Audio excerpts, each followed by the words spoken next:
This election's going to be a fraud if they do that.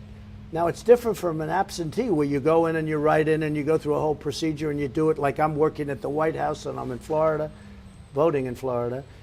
So it's a much different situation. Absentee is great because you have to go through a process.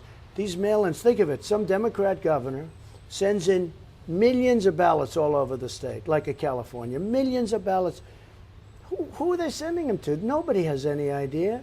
They're sending them to dogs. They actually have them sent to dogs. They sent him, a friend of mine from Westchester County, his son died, unfortunately, great son. He died 7 years ago.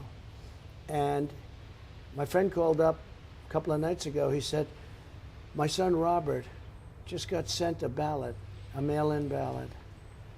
He said, what do I do? I said, save it, give it to me. I want to use it because we're saying that this election, we cannot have a fair election if we're going to have millions of ballots.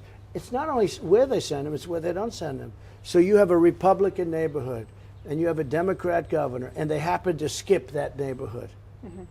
It's a fraud, and it's so easy. It will be a rigged election. Yeah, you look at what happened in California, Katie, but look at just a few weeks ago, Paterson, New Jersey. 20% of the ballots were fraud.